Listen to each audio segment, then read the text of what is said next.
What is going on, guys? Welcome back to another exclusive segment from the greatest podcast on turf. Today we're going to be talking about some of the quarterback controversies headed into the next season.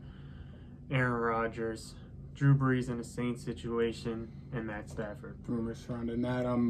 We talked about Deshaun Watson's situation on last episode of the podcast. There's a link in the description if you want to go check that out. Let's get into it. To start us off, I just want to throw it out there. We discuss our Super Bowl predictions on the podcast. Go tune in. Just recorded it, but I'm pretty sure y'all already know who I'm rocking with. To start off, we're going to be talking about the Saints and their quarterback situation. You know, it's pretty sure that Drew Brees is going to retire. He announced that it's his last game, you know, when they played the Buccaneers, right? Buccaneers and lost to my boy Tom Brady. Yes, sir. He announced that it was his last game in the stadium, so most likely he's retiring. So now we're looking at, you know, who's going to be the next quarterback for the New Orleans Saints. Yeah. And I'm kind of thinking it's going to be Jameis Winston. I really hope they don't do Taysom Hill because that's so he overrated. Is so bad. But I mean, in Jameis Winston, you know, you have somebody who can play. He might not be your franchise guy, but you can take a shot on him. Serviceable for like a gap year guy, kind of like Teddy Bridgewater in Carolina. He's not the future, but I think he'll be good for like a gap year or two. I mean, he's a talented guy. I mean, he has arm strength, he has arm talent. The problem with him is decision making. And I mean, his coach before was Bruce Arians, and we all know that he's not a great coach. Say whatever you want about him, he's not a great coach. So now he's got Sean Payton. And he sat behind Drew Brees for a year, so hopefully, you know, I think that'll help. I'm a fan of Sean Payton as a coach. I think he's a good coach. I just don't think, I don't know. He's never been able to make it to the next step and win multiple Super Bowls like guys like Bill Belichick and I mean, you got him stepping in. I don't think he has to do much for them to still be a playoff contender. Drew Brees didn't do much all year this year. So I mean, they're the players that they have around him are like pretty good role players and help this team out in a way. Yeah, their cap situation is interesting to me though, because I think they're negative $85 million over the salary cap limit right now, and they got some big contracts coming up. I know Ryan Ramczyk, I think his name is, Marshawn Lattimore's coming up in 2 years. I mean. And I think they'll be good if Drew Brees retires as long as they have him off the roster by a certain date, because the $23 million they owe him, or the $23 million they owe him would divide in half over the next 2 years. So I think that'll be good for the cap. I still think they need to restructure Michael Thomas's deal, restructure Cam Jordan's deal, just so they have some wiggle room in this offseason to bring in some more help, to re-sign some of their main guys that they need to bring back. Yeah, I mean, they signed Alvin Kamara, so you know, the money that's going to him that's not going to the rest of the team, he's got to step up on that offense. Yeah, we had that discussion about the value of a running back in the other video. Now he's getting paid, he better step up. We saw Zeke didn't step up, so he kind of stepped up, though. When Drew Brees was out, he did his thing before he got COVID. Yeah, he got COVID. But, I mean, before that, he was doing pretty good in that offense. But, I mean, I think it'll definitely – they could draft a quarterback, too. I mean, I've seen a few mock drafts where they've been taking Mac Jones at 28, do they pick? I think 28 or something like that. I've seen a few mocks take Mac Jones. I don't really like it. Alabama quarterbacks never really pan out. So, I mean, but I think if he gets to develop under Sean Payton, I think that could be a good thing, but I don't know. I don't really know what direction they're going to go.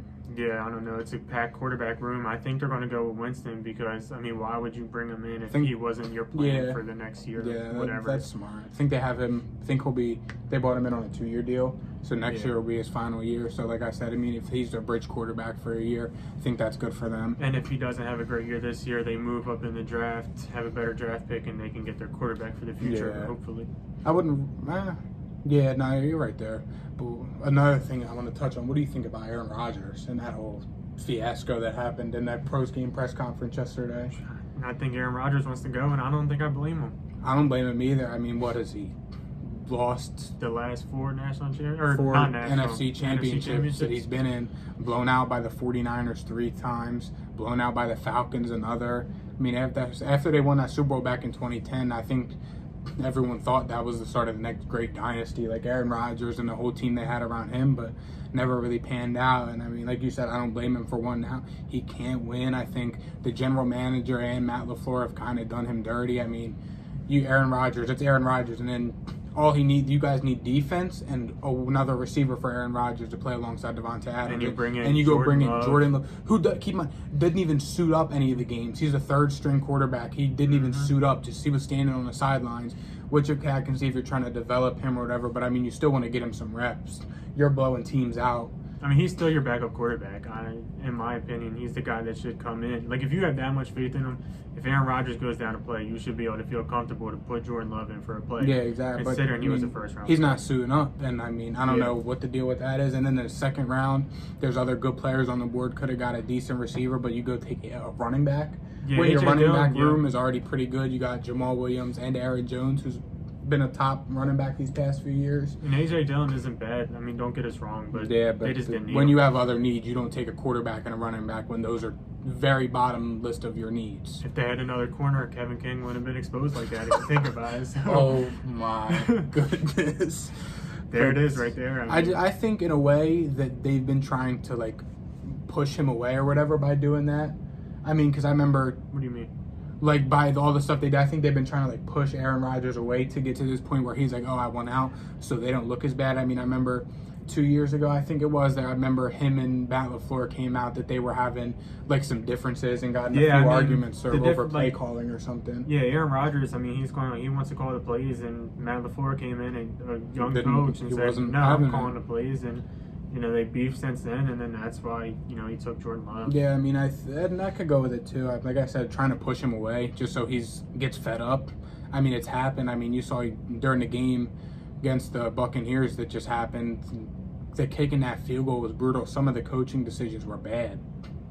Yeah. And I mean, I think I don't know.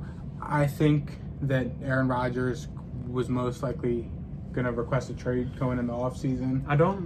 There's not a lot of teams where he could go and be better. I mean, there's only two teams that come to mind for me, like, where he can go and contend for the Super Bowl. Right. That's the Colts and the Niners. I mean, I don't see any other going team. Back to California where he played in college. For the Niners. Like, I don't see any other teams where he could go and, you know, be in the same position as he is in the Packers. Yeah, so I mean, the Packers, they can't get over that hump, though. And I don't think from, like, the vibe I'm getting is that the Packers don't want him anymore. Yeah. So, I mean, it'll be interesting to see what happens with that after his post-game conference, how he kind of took a shot at Matt LaFleur, like, oh, kicking that field goal, it wasn't my decision. Kind of said, like, he understood the thinking or whatever, but he said at the end of the day it wasn't his decision. And then for him to come out and say, I think his words were, a lot of guys' futures are uncertain, like, including mine or whatever. Yeah. So, I mean, that'll be definitely an interesting story to follow throughout the offseason. I agree. Moving on to another quarterback in that division, Matt Stafford. Matthew Stafford. Apparently, he wanted, you know, to keep the offensive coordinator, and they let him go. So now Matt Stafford wants to go. It's a mutual agreement. I wouldn't blame him. Detroit is it's like where players go to die. I mean, you saw they wasted Barry Sanders, wasted Calvin Johnson, and wasted Matt Stafford. Matt Stafford's not a bad quarterback. Matt Stafford is severely overrated, in my opinion. I like him. I just don't think he's ever had a team around him to win. In that position. If you look at some of the stuff on Matt Stafford, you know, he was a #1 pick. Out of Georgia Bulldogs. He never won the division. He's been on a team over 10 years, made one Pro Bowl. And, I mean, in his playoffs, right, so, you know, 3 times in the playoffs, he averages 302 yards, not bad. But he also has a combined 5 touchdowns and 5 turnovers. You know, it doesn't look good for him in the playoffs. He's not looking good. You can say that he hasn't had a team around him, but you know, for 10 years, he's never had a team around him. And as the #1 pick, you should be able to turn the franchise around. I don't care what you say. You see, I saw the stat the other day. It said it was like between Calvin Johnson, Matt Stafford, and Barry Sanders, they have combined, out of the 3 of them, 11 combined playoff wins, and that's ridiculous. Barry Sanders, top 3 best running back of all time. Running backs don't matter. Calvin Johnson, top 5 wide receiver of all time. And I'm not saying Matt Stafford's top all time, but he's a good quarterback. He's just never had that team around him. And I didn't mean to cut you off there. I'll give him, he's not top 10. There's no shot in the league? Yeah. He's around the 20. No He's around way. 20 for me. He's at least top 12. I'll give him have to list it out, but he's definitely top 12. I mean, for me, the Lions are a team that they don't run the ball. They throw the ball every play. It boosts Matt Stafford's stats. He's a great fantasy quarterback, and that's where the line draws. Had him a couple of years. You know, playoffs, he doesn't do as good. I mean, we're going to see when he goes to a new team and see if they can lead him to playoffs and maybe get his first win. But he's not great in playoffs. You know, the Cowboys beat him in playoffs. And it wasn't Tony, it might have been Dak. But, I mean, Matt Stafford's just somebody that doesn't do good in the playoffs. I know who it was. All right, question for you. Out of the 3 guys, not Drew Brees, that doesn't, he's retired. But out of Aaron Rodgers and Stafford, where do you see them going? Rodgers, I want to see him in Indianapolis or San Fran. Stafford, I can kind of say the same for Stafford. I mean, like I said last episode, I don't think San Francisco should be in the market for a quarterback as much as people are like hyping it up to be. If they go get Stafford, it's the same as Jimmy Garoppolo, and there is no. I don't think so. I think Matt Stafford is a lot better than Jimmy Garoppolo, but I don't think Jimmy Garoppolo is as bad as you're saying. Jimmy G has won just more playoff games than Matt Stafford has. So, anyways, like we touched on earlier, I think that the Colts would be an interesting spot for any of these guys. Yeah, there's a lot of quarterbacks trying to get a new place. I mean, Colts, they're a quarterback away from making a deep playoff run, I think. Mm-hmm. I mean, their defense, they just lost their offensive coordinator and their defensive backs coach. I don't know how much that will affect them down the line, but I think that if they get a quarterback, their roster is deep enough, and plus if they have a good offseason and another good draft, I think that they could make a deep playoff run in there. AFC with Buffalo, Kansas City, and New England's going to be back there next year. So yeah, they definitely have to redeem themselves after Phillip Rivers. Brutal. Signing him, they have to redeem themselves. Go get Aaron Rodgers and see what you can do. He's retired now. So and Jacoby Brissett's a free agent. So their quarterback room is Jacob Eason right now. Yeah. And that's not. To Jacob Eason.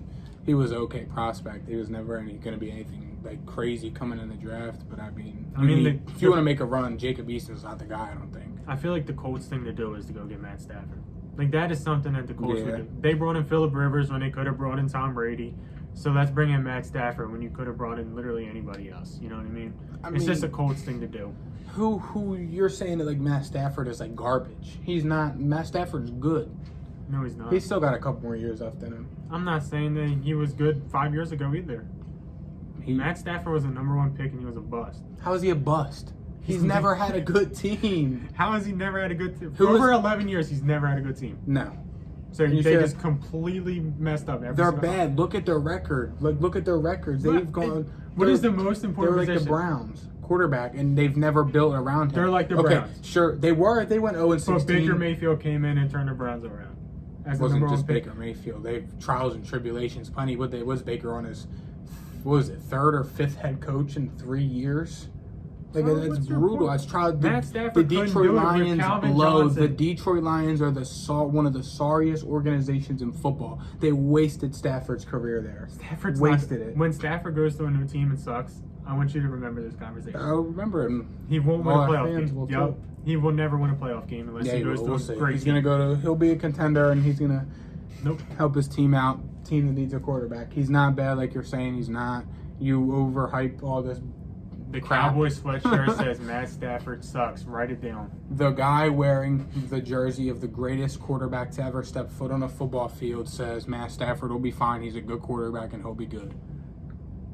We'll see. Yep, we will see.